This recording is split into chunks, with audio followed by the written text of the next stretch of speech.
Some fuzzy accounting math in Detroit and Chicago. Operations are underway to retake Fallujah and Raqqa from the Islamic State. And a Temple Mount activist's first day in the Knesset, and he gets called out by Prime Minister Netanyahu. This is SkyWatch TV for Wednesday, May 25th, 2016. I'm Derek Gilbert. First, conflicting information into the investigation of the crash of EgyptAir Flight 804. A forensics expert in Egypt said Monday that human remains retrieved from the crash site indicated an explosion. They had burn marks, and the pieces were so small that an explosion was the best explanation. But Tuesday, Egypt's chief of forensics denied reports that an initial examination pointed to an explosion, said that everything published about this matter, and I'm quoting now, is completely false.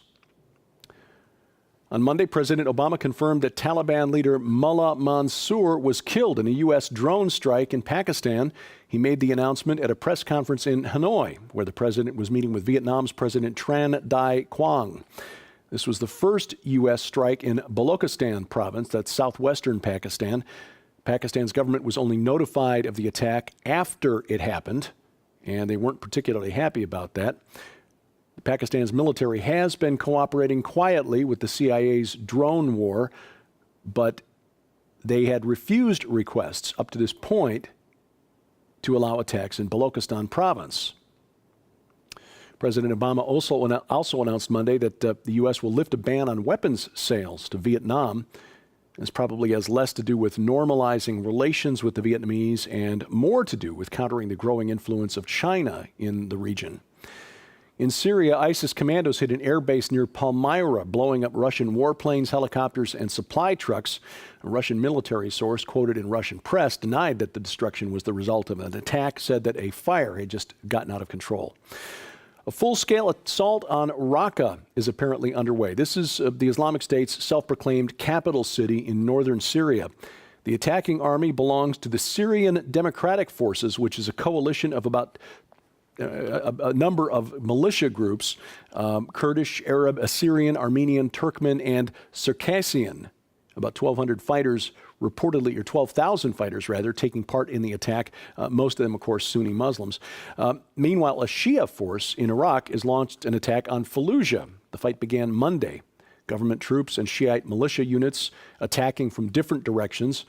The question is, if and when the Shia troops attacking Fallujah overrun the 800 or so ISIS troops there, if they'll be looking for some payback, as Fallujah has been a hotbed of Sunni jihadist activity for more than 10 years. One of Bill Clinton's wars have come back to haunt us in Iraq and Syria. Kosovo, which was formerly a province of Serbia, mainly ethnic Albanians, 95% of them Sunni Muslims, but formerly a rather moderate strain of Sunni Islam. In other words, one that didn't particularly follow the Quran all that closely. Well, since 1999, when Kosovo declared independence after a U.S.-led NATO bombing campaign, it's been evangelized by Wahhabist imams, clerics, who are mainly financed by Saudi Arabia and its Sunni allies around the Persian Gulf. And thanks to millions of euros poured into Kosovo to build mosques and support these imams, Kosovo is now fertile ground for recruiting for the Islamic State. Over the last 2 years, police there have identified 314 Kosovars who've left the country to join ISIS, recruited by extremist imams, financed by Saudi Arabia. I told you Monday about Temple Mount activist Rabbi Yehuda Glick, a surprise appointee to the Knesset, which is the legislative body in Israel. A little more explanation to the remark I made Monday. I said Rabbi Glick was 33rd on the Likud list and thus a surprise to make it to the Knesset. It occurred to me after the fact that I could have explained that a little bit better. You see, in the elections last year, the Likud party was expected to win about 18 seats in the Knesset. And Rabbi Glick had been elected, he was like 33rd in terms of votes on this slate put together by Likud. Well, Likud did a lot better in the elections than thought. The party won 30 seats in the Knesset instead of the 18 they were expected to get.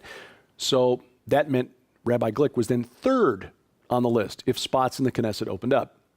Well, one MK, member of Knesset, was appointed to be Israel's envoy to the United Nations, and 2 others resigned, including former Defense Minister Moshe Ya'alon. So, on Monday, Rabbi Glick paid his last visit to the Temple Mount as a private citizen. Members of Knesset are barred from visiting the Temple Mount because of the political sensitivity of that issue. Now, he did clear this with the government, but Monday afternoon, at the end of a Likud party meeting, Prime Minister Netanyahu turned his attention to Rabbi Glick and said, "This is the last time you do this to me." Oops. Here at home, a nasty surprise for the city government of Detroit. I told you recently that pension funds, unfunded pension liabilities, a ticking time bomb for America's economy. Detroit's case offers more evidence. The city just emerged from the largest municipal bankruptcy filing in American history. And it discovered that the first payment it must make under the bankruptcy agreement to fill a hole in its pension fund, which comes due in 2024, which the city thought was going to be about $113 million, will actually be $195 million. A city spokesman said the actuarial assumptions used in the bankruptcy proposal were inaccurate and outdated. Oops.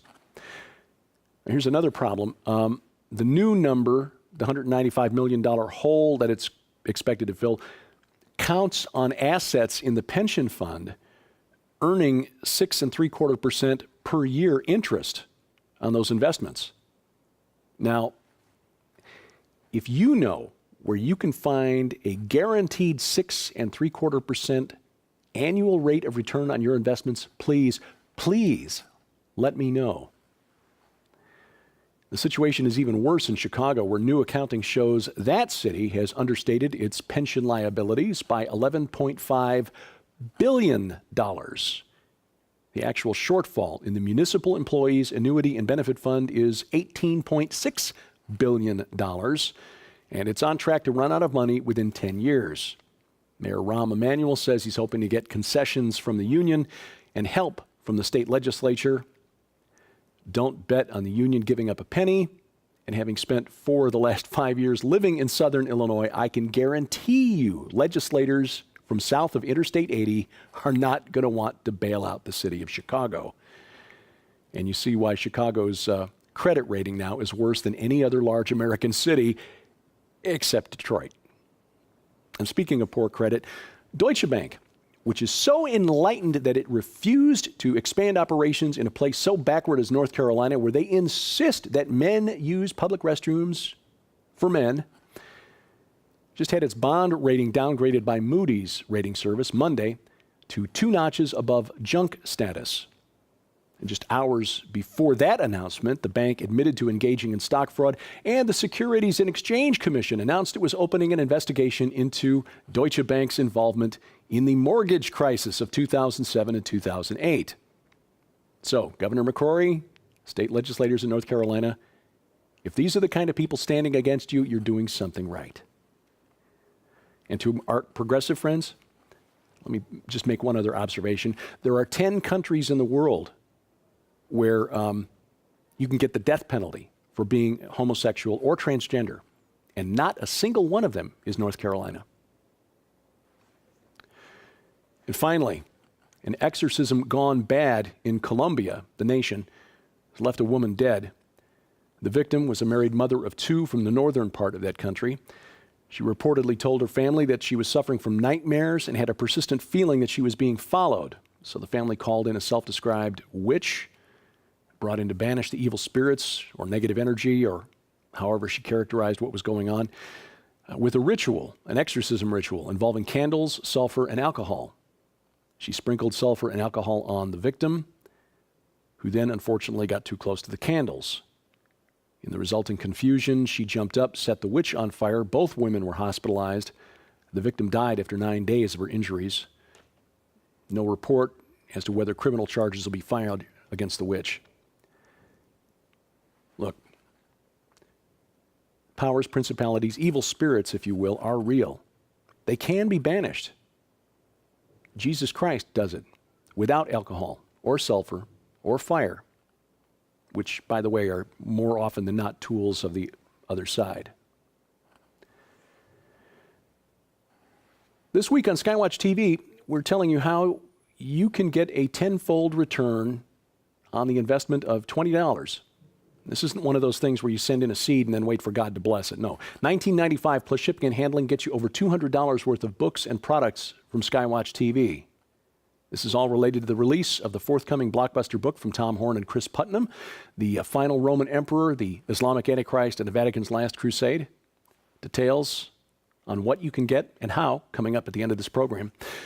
But we talk about the book, second of our 3 discussions with Tom and Chris on SkyWatch TV this week. If you caught it on the Christian Television Network last night, good for you. Otherwise, you've got another opportunity today, coast to coast on the Cornerstone Network, 2:30 p.m. Central Time. And then again Saturday on the Victory Television Network and the Christian Television Network. For a complete list of dates and times to see the program, log on to skywatchtv.com and then click the link in the top menu bar that says Channels. That program, by the way, is also available now to watch at your convenience on the SkyWatch TV channel on Roku. If you have one of those set-top boxes that allows you to bring in programs via the internet through your television, add SkyWatch TV to your Roku account. Instructions on how to add the SkyWatch TV channel posted at skywatchtv.com/Roku.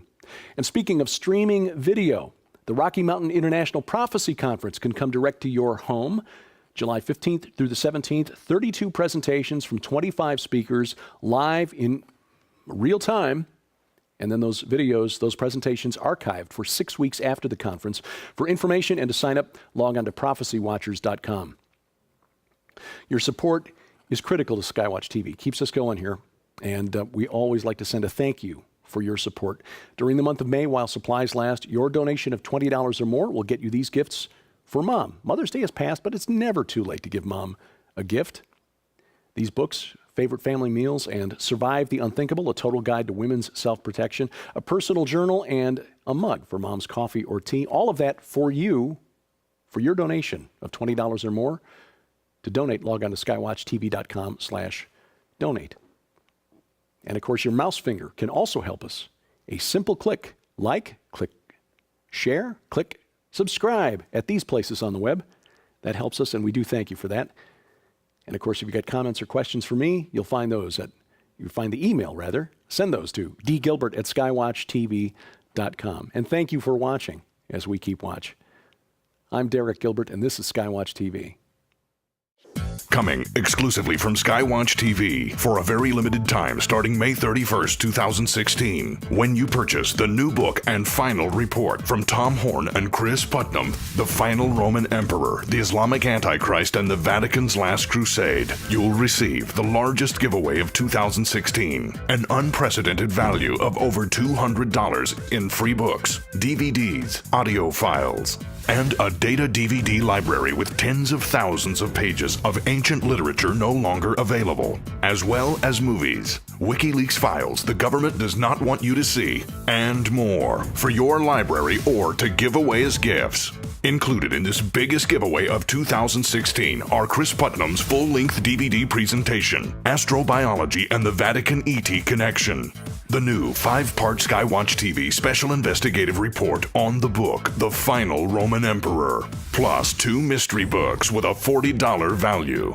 and a data DVD library with thousands of pages of ancient literature, movies, and audio series for your library or to give away as gifts. And for the first several thousand customers while supplies last, you'll also receive Satan's Dirty Little Secret, the 2 demon spirits that all demons get their strength from. Satan, You Can't Have My Promises, the spiritual warfare guide to reclaim what's yours. What Happens When I Die, true stories of the afterlife and what they tell us about eternity. Becoming a Prayer Warrior, a guide to effective and powerful prayer. An unprecedented value of over $200 in never-before-offered free products. And the biggest giveaway of 2016, yours absolutely free when you purchase The Final Roman Emperor from skywatchtv.com for only $19.95 plus shipping, beginning May 31st. But be advised, this astonishing promotion is limited to first come, first serve while supplies last. So it's urgent, beginning May 31st, 2016. You place your order for the final book and biggest boldest prediction yet in this 4-year investigation by internationally acclaimed best-selling authors Tom Horn and Chris Putnam. The Final Roman Emperor, the Islamic Antichrist, and the Vatican's Last Crusade for only $19.95 plus shipping. This offer is on a limited time basis and will end without notification. So be sure to visit SkyWatchTV.com to follow the updates in the countdown to the biggest giveaway of 2016. Order the new book by Tom Horn and Chris Putnam on May 31st to receive the unprecedented value of over $200 while supplies last. Free products limited to quantity on hand and may be replaced by products of equal value.